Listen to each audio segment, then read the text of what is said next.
우리에게 익숙한 속담이 있습니다. 그건 뭐냐면 돈을 잃으면 조금 잃은 것이요, 명예를 잃으면 많이 잃은 것이요, 건강을 잃으면 다 잃는 것이다. 뭐 이런 말 들어보신 적 있죠? 네. 사실 인생에 있어서 돈도 중요하고 명예도 중요하고 건강도 중요하다고 하지만 이 격언에 따라서 우선순위를 말하면 건강이 가장 중요하다는 것이죠. 인생에 있어서 건강을 잃는다는 것은 거의 모든 것을 잃는 것과 같아요.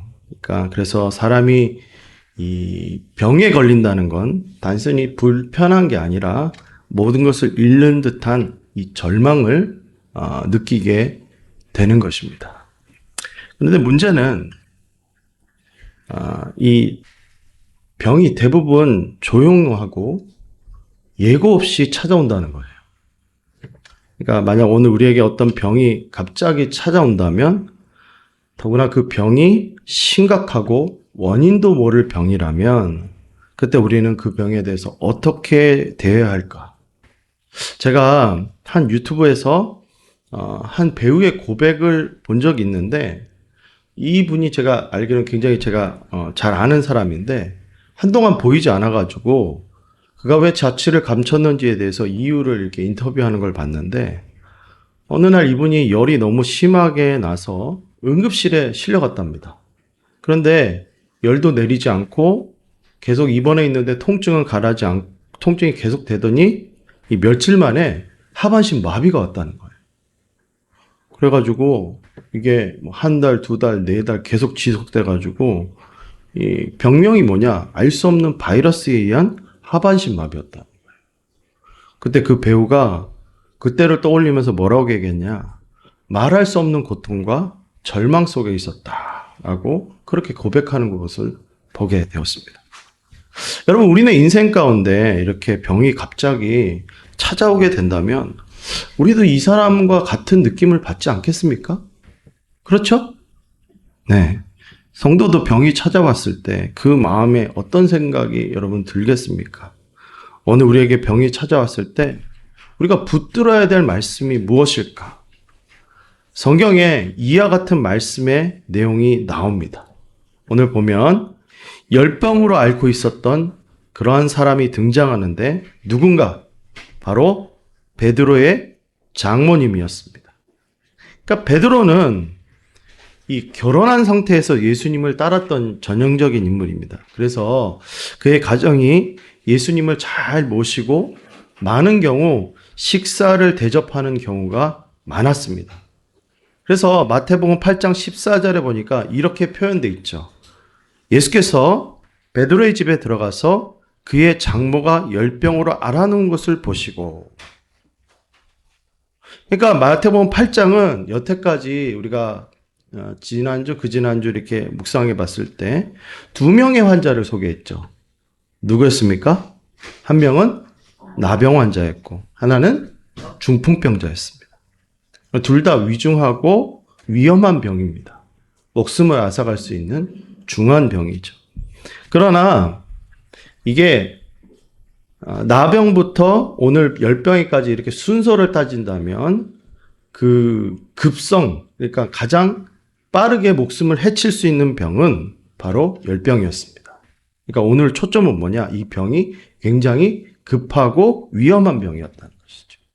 조금만 지체하면 사람이 죽을 수 있는 병이었다는 것입니다. 이 베드로 장모님, 이분이 걸린 병이 무엇이었을까? 성경이 말하지 않기 때문에 이 병이 무엇이었다 정확하게 알 수는 없습니다. 여러분, 열은 병이 아니라 증상이죠. 그렇죠? 근데 이 병의 유형을 이렇게 급지성을 이렇게 보면 학자들이 지금 뭐라고 추론하는가? 이 병이 아마도 말라리아였을 가능성이 높다고 평가합니다. 그러니까 제가 그래서 이제 말라리아가 뭔지 좀 찾아봤어요.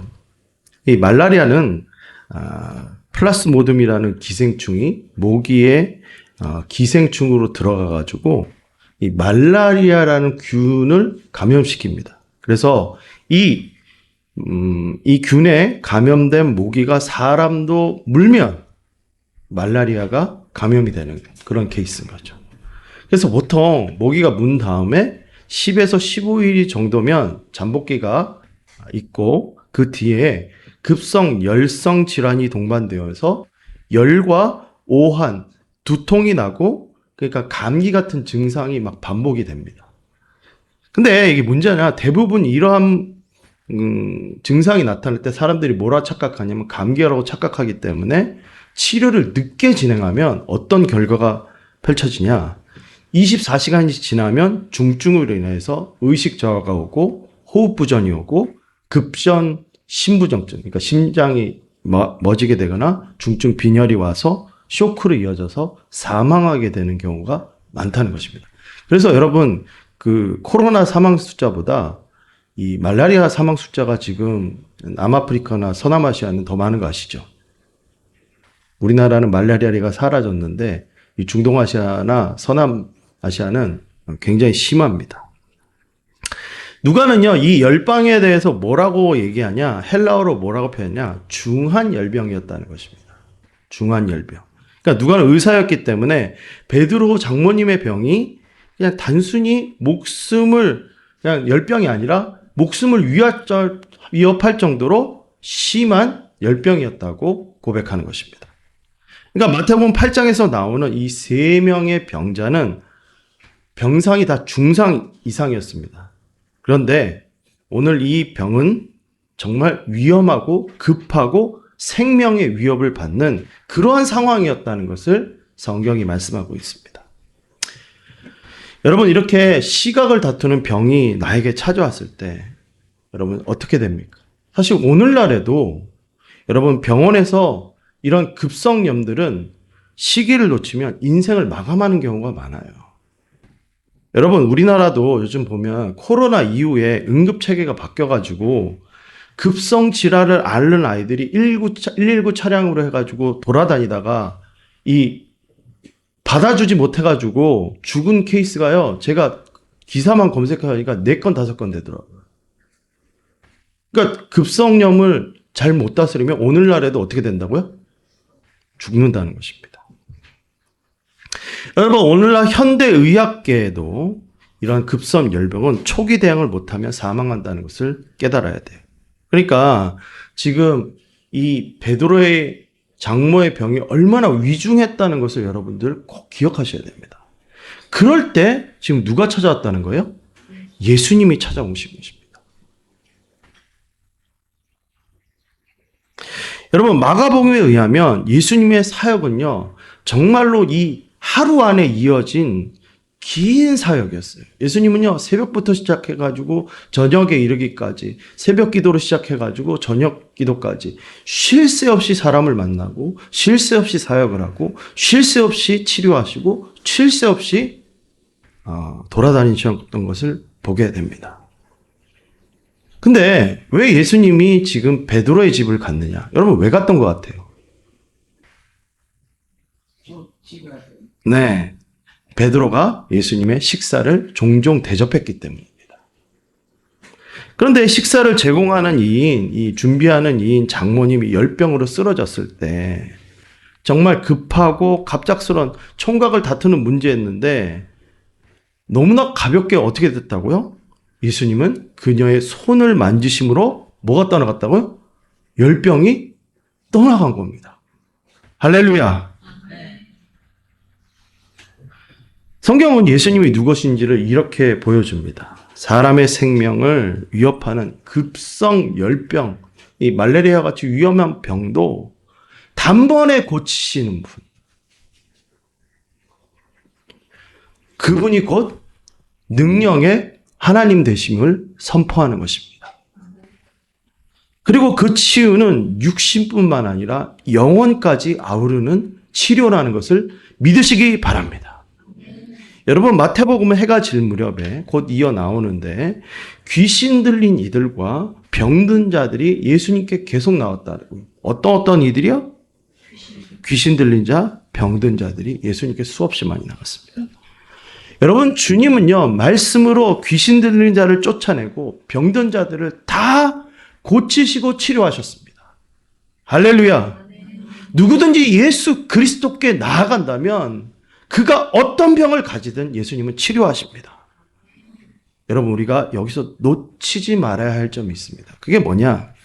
예수님의 사역은 단순히 어떤 증상의 치료를 넘어서 어둠의 권세를 몰아내는 일, 곧 귀신을 축출하는 그런 역사가 함께 동반되었다는 사실에 우리는 집중해야 됩니다. 여러분, 이 사건은요, 예수님이 일으키신 귀신 사역, 그러니까 귀신을 축출하는 사건은 어떤 우연히 사건이 아니라 하나님의 나라가 실제로 돌입했다는 것을 보여주는 아주 중요한 표지입니다. 그러니까 예수님은 뭐라고 얘기했냐? 내가 하나님의 손가락으로 귀신을 쫓아내면 하나님의 나라가 누구에게? 너희에게 임한 것이라고 누가복음 11장 20절에 말씀하고 있습니다. 또 그리고 강한 자를 먼저 결박해야 그 집을 노략할 수 있다는 것입니다. 여러분, 예수님의 사역을 보면 그 예수님의 사역의 시작의 정점에 뭐가 있었냐? 사단의 시험을 어떻게 하셨어요? 이기셨습니다. 그리고 그는요, 사단을 이기시고 그의 사역에 계속 행진된 것이 뭐냐? 승리의 선포였어요. 할렐루야. 그렇다면 사람이 왜, 여러분, 이걸 기억해야 돼요. 왜 사탄의 권세 아래, 지배 아래 놓이게 되었는가? 성경은 그 뿌리를 아담의 번제에서 찾고 있습니다. 아담이 타락한 이후에 그 이유가 뭐냐? 한 사람 때문에 뭐가 들어왔다고요?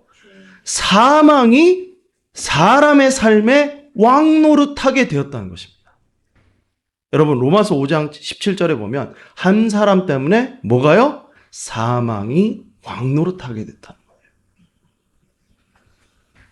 죄가 들어오면서 인간 안에 있는 정말 원하지 않는 그림들이 펼쳐졌는데 그게 뭐냐? 하나님을 떠나 영적인 사망의 상태로 기울이게 되고 그 틈을 타 이 어둠의 권세가 사람을 속이고 눌렀습니다. 그러니까 우리가 눈으로 직접 보지 못하더라도 죄는 사람을 하나님과 반대로 인도한다는 거예요. 뭐가요? 죄는 사람을 하나님과 반대로 인도합니다. 그 반대의 방향이 뭔가? 어둠이라는 거예요. 여러분, 우리가 인정하든 인정하지 않든 사람은요, 어둠을 좋아합니다. 그래서 요한복음에 예수님이 빛으로 오셨을 때 이 요한복음이 뭐라고 표현하냐? 요한복음 예수님이 빛으로 오셨을 때 그 빛을 어둠이 싫어했다고 표현합니다.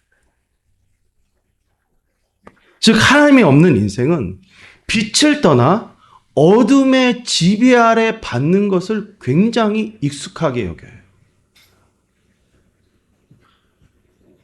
그러니까 예수님이 오기 전에 사람의 상태가 뭐였냐? 귀신에 붙들림 받는 전부 그런 인생들이었다는 거예요. 여러분, 귀신 들린 상태가 뭔지 아십니까? 여러분, 귀신 들림이라는 건 전혀 이질적인 타인격이 사람 속에 들어와가지고 그 사람의 영과 육을 지배하는 형태. 이게 바로 귀신 들림입니다. 그래서 귀신 들린 사람들이 어떤 형태가 일어나냐?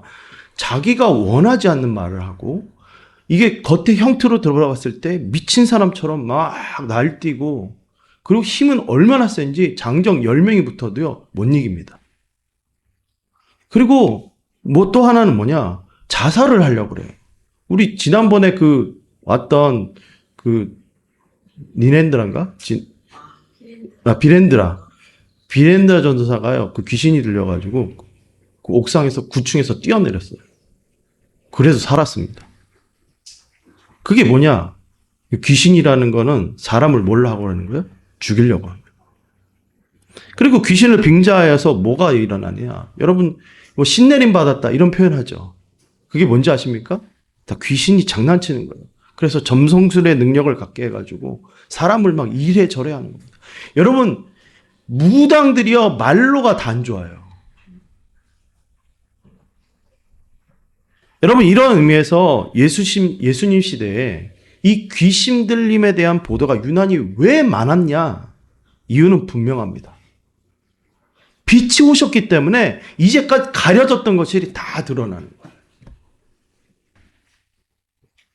빛이 오면 어둠의 실체가 드러납니다. 이전까지 인류의 직간접적으로 얽혀있던 어둠의 영들이 예수님의 임재가 나타나니까 그 모습이 감추었던 것이 드러나면서 폭로된 것입니다.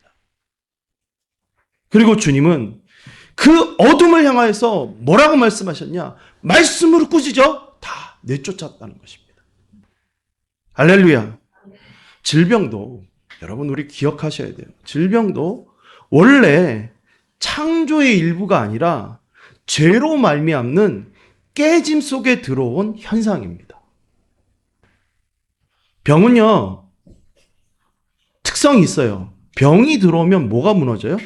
인생이 무너집니다. 그러니까 병이라는 구조가 하나님이 창조하셨던 것일까요? 아닙니다. 저주의 결과예요. 그럼 우리 복음 안에서 한번 질문을 좀 바꿔봅시다. 하나님 안에서 그럼 병은 뭘까요? 병은 우리를 예수 그리스도께로 데려가는 통로가 된다는 것입니다. 믿으십니까? 여러분, 되게 많은 경우 병을 통하여서 예수님을 만나는 경우가 많습니다. 주님을 만나는 자리에 뭐가 있느냐? 진정한 회복이 있기 때문입니다. 마태가 분명히 말했듯이 예수님의 치유와 이런 귀신 축출은 정말 약속된 메시지였어요. 선지자의 약속이 지금 이루어지는 사건이라고 표현한 것입니다. 그게 뭐냐? 이사야서 53장입니다. 우리 한번 이사야서 53장을 제가 읽어드릴게요. 우리에게 전한 것을 누가 믿었느냐? 여호와의 팔이 누구에게 나타나느냐? 그는 주 앞에서 자라나기를 연한 순과 같고 마른 땅에서 나온 뿌리 같아서 고운 모양도 없고 풍채도 없은즉 우리가 보기에 흠모할 만한 아름다운 것이 없도다. 그는 멸시를 받아 사람들에게 버림을 받으며 간고를 많이 겪으며 질고를 아는 자라. 마치 사람들이 그에게서 얼굴을 가리는 것 같이 멸시를 당하였고 우리도 그를 귀히 여기지 아니하였고 그는 실로 우리의 질고를 지고 우리의 슬픔을 당하였거늘 우리는 생각하기를 그는 징벌을 받아 하나님께 맞으며 고난을 당한다 하였노라. 그가 찔림은 우리의 허물 때문이요 그가 상함은 우리의 죄악 때문이라. 그가 징계를 받음으로 우리는 평화를 누리고 그가 채찍에 맞음으로 우리는 나음을 입었도다.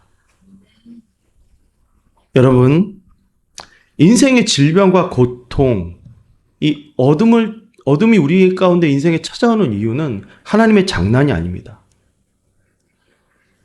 성경은 인간의 고통의 배후에 사단의 역사가 있음을 증명합니다. 여러분, 욥기에 보면 욥의 고통을 준 원인이 있었는데 그게 누굽니까? 사탄이었어요. 그러니 복음의 핵심은 여기에 있는 거예요. 그 사탄의 일을 깨러 오신 분, 강한 자를 결박하시는 분, 죄와 사망의 왕노릇을 끝내기 위한 그분이 누구냐? 예수 그리스도 우리의 주 되신 하나님이십니다. 네. 그래서 마태복음 8장 17절이 뭐라고 얘기합니까? 한번 같이 읽어봅시다. 마태복음 8장 17절. 예, 앞에 있습니다. 시작. 이는 선지자 이사야를 통하여 하신 말씀에 우리의 연약한 것을 친히 담당하시고 병을 짊어지셨도다 함을 이루려 하십니다. 할렐루야. 여러분, 이 이사야서의 내용을 보면 예수 그리스도께서 이 땅에 사람 오시면 어떤 이벤트가 아니었다는 거예요. 이벤트. 그런 게 아니에요. 예? 홍보용이 아니었다는 거예요. 예수님께서 하나님이신 그 예수님께서 사람으로 이 땅에 오심은 이사야서의 말씀 이 특별히 4절 5절 그는 실로 우리의 질고를 지고 우리의 슬픔을 당하였거늘 우리는 생각하기를 그는 징벌을 받아 하나님께 맞으며 고난을 당한다 하였노라. 그가 찔림은 우리의 허물 때문이요. 그가 상함은 우리의 죄악 때문이며 그가 징계를 받으면 우리가 뭘 누리고요? 평화를 누리고 그가 채찍에 맞음으로 우리가 뭘 입는다고요? 나음을 입었다는 것입니다. 예수님의 고난과 예수님의 아버지 죽으심은 우리에게 있어서 치유와 회복의 증거가 되는 것입니다. 사랑하는 여러분, 이것을 알아야 돼요. 예수님이 왜 우리를 치료해 주시기를 기뻐하시는가? 예수님은요, 사람이셨어요. 뭐라고요? 예수님이 사람이셨습니다. 예수님은 왜 사람이 고통받는지를 아셨고, 왜 사람이 자기의 근본적인 문제를 해결하지 못하는지 아셨습니다. 그래서 히브리서가 뭐라고 얘기하냐? 그가 우리의 연약함을 채울하지 않는 사람이라.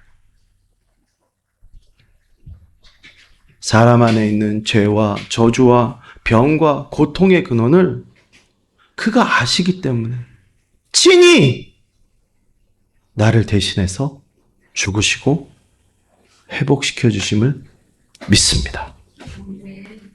여러분, 오늘 우리가 모든 질병과 저주의 죄에서 우리가 갖고 있는 모든 악함의 근원에서 자유케 되는 근원이 바로 예수 그리스도십니다.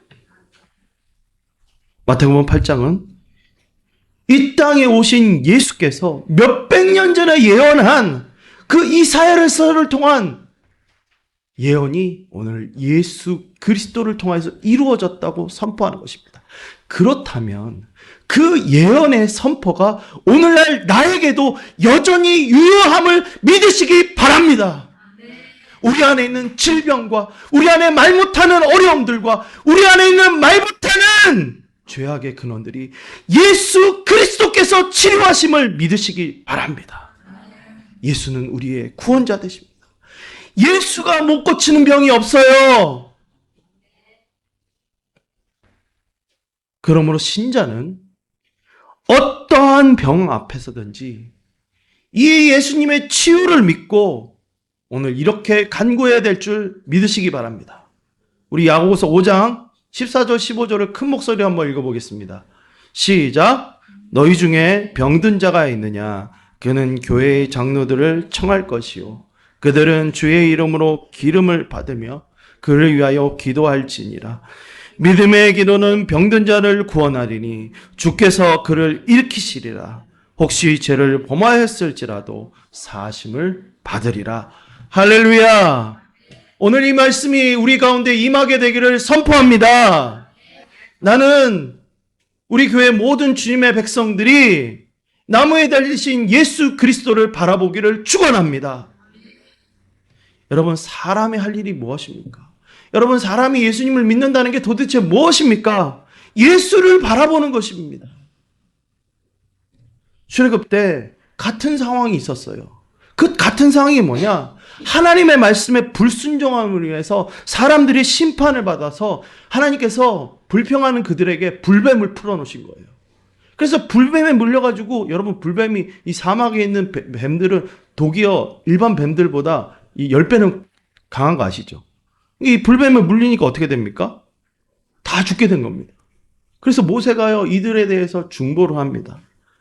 좀 하나님께서 긍휼히 여기달라고, 은혜를 베풀어 달라고. 그래서 하나님께서 그 치료의 방법을 제시하셨는데 그 방법이 뭐냐? 노뱀을 달아가지고, 장대에 달아가지고 그것을 쳐다보는 자마다 살게 된다고 선언하신 거예요. 그러니까 형태가 뭐예요? 뱀에 물린 자가 뱀을 쳐다볼 때 어떻게 되는 거예요? 살게 되는 겁니다. 민수기에서 뭐라고 하냐? 모세가 노뱀을 만들어 장대 위에 다니 뱀에게 물린 자가 노뱀을 쳐다본 즉 어떻게 됐다고요? 모두 살더라. 뭐 했다고요? 쳐다본 즉 살더라. 여러분, 쳐다보면 사는 겁니다. 할렐루야. 여러분, 마찬가지입니다. 오늘날 우리도 예수를 바라보면서 살게 되는 겁니다. 여러분, 예수를 바라본다는 게 무슨 의미입니까? 여러분, 오늘날 우리가 예수를 바라본다는 게 뭡니까? 요한복음 3장 14절과 15절 이렇게 말합니다. 모세가 광야에서 뱀을 든 것 같이 인자도 들려야 하려니 이는 그를 믿는 자마다 영생을 얻게 하려 하심이라. 광야에서 놋뱀을 들어 바라보는 행위가 살 길이었던 것처럼 신약에서 예수 그리스도 그 실체, 그리스도를 믿는 것이 바로 사는 길입니다. 여러분, 우리에게 쳐다봄이란 바로 그 예수 그리스도를 바라보는 여러분 그 믿음의 응답이라는 거예요. 이 믿음의 응답은 예수 그리스도를 받는 것이고 예수 그리스도를 의지하는 것이고 그 말씀 안에 쉰다는 것을 말하는 것이 바로 예수를 바라본다는 의미입니다. 쳐다본다는 것은 이제는 자기 능력이 아닌 여러분 내 힘을 빼고 반대로 예수 그리스도께 눕는 것. 그게 뭐냐? 쳐다보는 겁니다.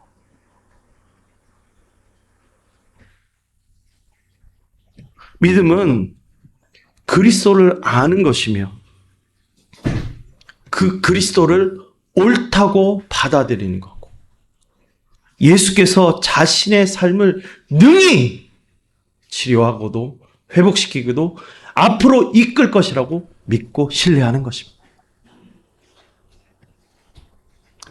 사랑하는 여러분, 예수 그리스도는 나를 치료하고도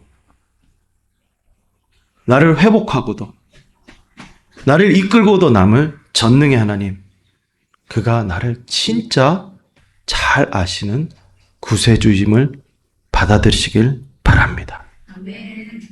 예수님 안에 거하는 것은 이렇게 살게 되는 역사, 이제까지 다룬 회복의 역사, 치료의 역사가 일어나게 되는 것입니다. 아멘. 우리 현이도 맞다고 그럽니다. 할렐루야. 나는 우리 공동체가, 우리 모두가 이 예수님을 알고 받아들이고 신뢰하게 되기를 바랍니다. 결국 예수님의 은혜를 경험한 자가 행동하는 것이 뭡니까? 그의 손을 만지시니 열병이 떠나가고 여인이 일어나 예수님께 수종들었습니다. 예수님의 치료는 즉각적이어서 내 삶에 어두웠던 그리고 지배했던 모든 병마가 여러분 예수 그리스도 안에서는 즉시로 회복됨을 믿습니다. 원래 이 치료를 경험하면 그 치유 뒤에 뭐가 있느냐? 바로 즉시 우리의 삶으로 회귀됩니다. 여러분 결국 복음의 능력이 뭐냐? 이 치료를 경험한 자가 해야 될 것이 있다는 거예요. 그게 뭐냐? 예수님을 섬기는 자가 되어야 될 줄 믿으시기 바랍니다. 여러분 가장 어려운 것이 뭐냐? 은혜를 잊고 은혜를 기억하지 못해서 그냥 가라앉는 것. 그걸 폐륜이라고 그러죠. 그렇게 되면 안 됩니다. 저의 인생을 돌아보면 가장 감사한 것이 이 나를 기억해 주신 하나님이 나의 삶을 인정해 주시고 돌이켜보면 내가 실수하고 넘어지고 자빠지고 쓰러지고 낭망해 있을 때 다시 일으켜 주시고 다시 회복시켜 주시고 이 자리까지 이끌어 주신 그 예수님이 정말 살아계시기 때문에 저는 기쁩니다. 여러분, 제 삶에 그 살아계신 예수님을 경험했기 때문에 제가 선교를 섬기고 선교사를 섬기고 하나님의 백성을 섬기고 교회를 섬기는 일이 진심이 되는 것입니다.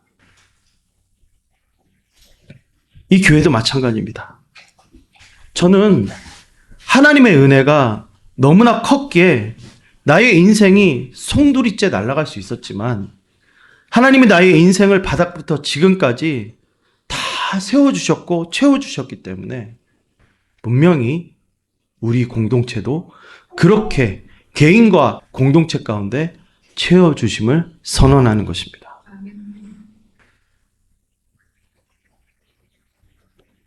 저의 목회는 은혜를 깨달은 자의 반응이지 내가 무엇을 이루겠다는 야망이 아닙니다. 사랑하는 여러분, 오늘 이 공동체가 살 길은 예수 그리스도의 구원과 예수 그리스도의 치유를 경험해야 하는 것입니다.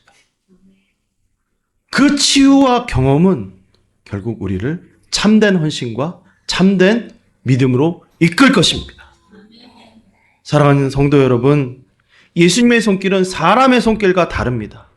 내 안에 어떤 상처와 어떤 병과 어떤 어둠이라도 능히 고치고도 남을 회복의 역사임을 선포하오니 무엇보다도 여러분들이 그 말씀을 믿고 그 예수 그리스도를 믿고 달려나가시는 저와 여러분 되시기를 간절히 축원합니다. 그래서 여러분과 제가 정말 그 예수님의 능력을 선포하며 그 예수님의 능력을 증거하는 이 공동체가 되기를 간절히 축원합니다. 할렐루야. 찬양합시다.